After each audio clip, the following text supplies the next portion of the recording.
Hello, hello, welcome back. Today we have another budget deck tech. We're talking about a Emerald Ruby mid-range deck today.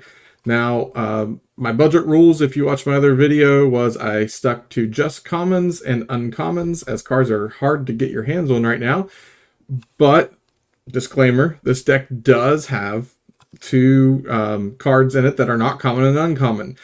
However, if you were able to pick up the starter deck, the Ruby Emerald starter deck, these two cards are included in that deck, and that is the reason I included them here. So one copy of Cruella de Vil, which is in that deck, and one copy of Aladdin, the Heroic Outlaw Aladdin.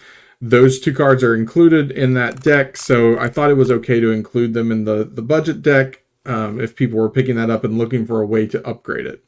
So we're talking about a mid-range style deck today. We're not trying to win as quickly as possible on turn 5, but more control the mid level of the game and get our still questing pretty heavily, but also being able to control what our opponent is doing and kind of punish them if they want to stop what we're doing.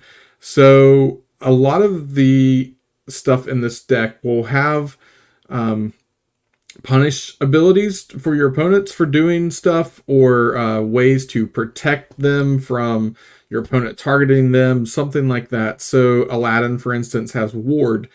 He can still be challenged, but he can't be targeted by spells and effects, which is really nice. Cruella, if they try and banish her, then she's going to bounce something back to their hand. That's never good for them. I don't think she's super great or anything. Like, I wouldn't put all 4 copies in here if you had them.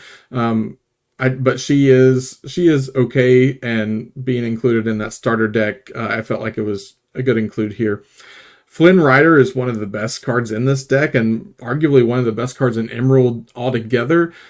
He does quest for 2, which is great, and whenever he's challenged, the opposing player has to discard a card. So if they only have 1/1s to challenge him with, then they have to use both of them to take him out. Then they're going to be losing. They're going to have to discard 2 cards. It's huge.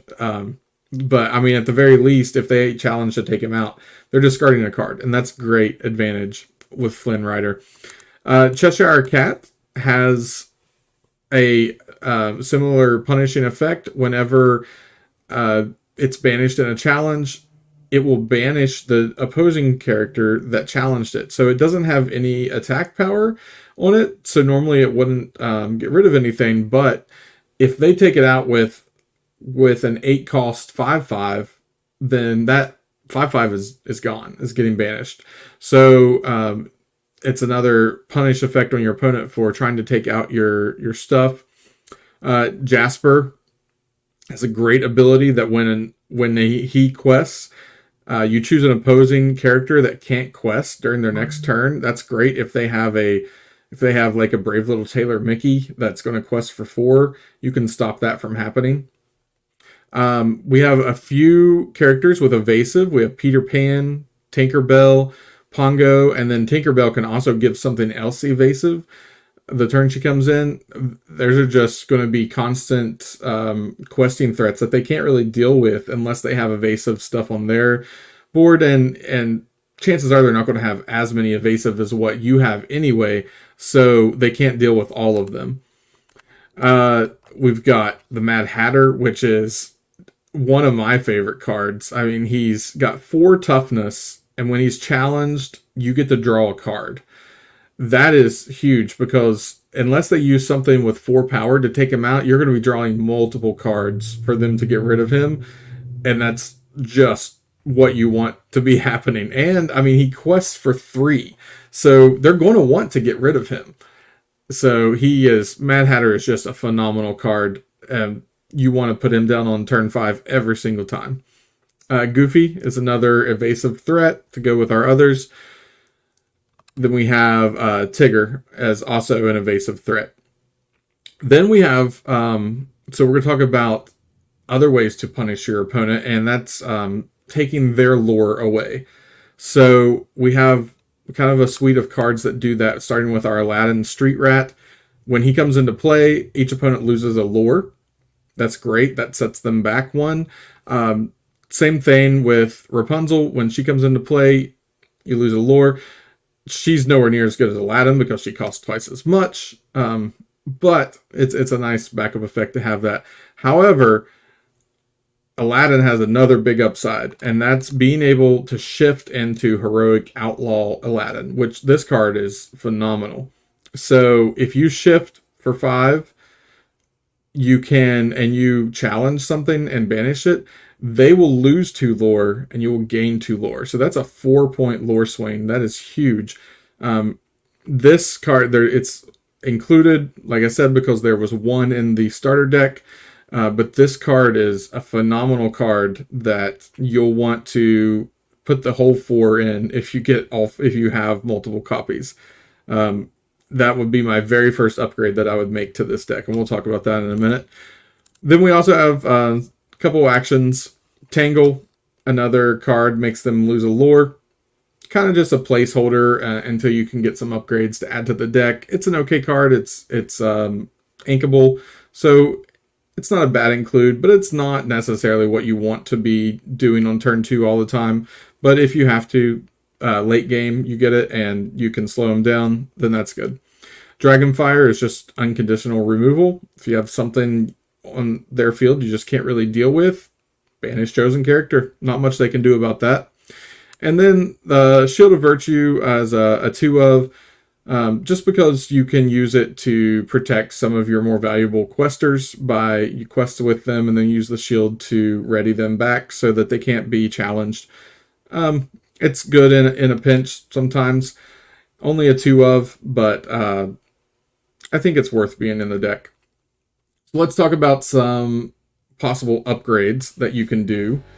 My first suggestion, like I said, would be to add the additional 3 Aladdin Heroic Outlaws.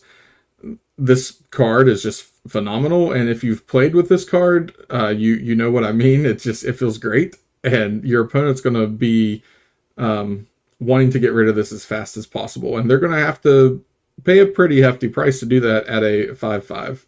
So this card, if you can pick up multiple copies, definitely auto-include all day. Then Hans is just a good quester. I mean, that's all he does is he quests for 3. He has no other abilities, but as a 4-cost and 3 lore quester, I mean, I think he warrants a place in the deck. Then one of the best questers, I think, or well, not necessarily a quester. I mean, he quests pretty well at 3, but the fact that he can, when he is challenged, he will banish whatever he is challenging. It makes it really difficult to get rid of this because you don't want to lose your stuff. But he's got 4 toughness, so you got to use something big to do it, and you don't want a 3 lore quester setting out in the field. So Cusco is definitely a good include in this deck to once again punish your opponent for trying to take your stuff out. And then the last card I would suggest including is Mother Gothel. When she is exerted, opposing characters can't quest. So this is going to slow them down until they get rid of her. And she's not small at a 3/6. So they're going to have to expend a good bit of resources to get her off the field, or they're not going to be doing any questing. So that allows you to continue to build your lore up while they are worried about trying to get rid of your problematic characters. So everything in this deck is pretty much a must deal with card, and they're going to be punished for having to do it. So I really like this gameplay. I like this style of gameplay. So this is definitely a deck that I'm enjoying playing. And I think that if you like this kind of style, this mid-range style, this is a really fun deck to get going. And as a budget deck, I mean, you can put out a pretty decent deck there with only commons and uncommons. And if you have the starter deck, it's an easy upgrade to just switch out a few cards into that deck and make it more streamlined. So this is the red-green budget mid-range deck.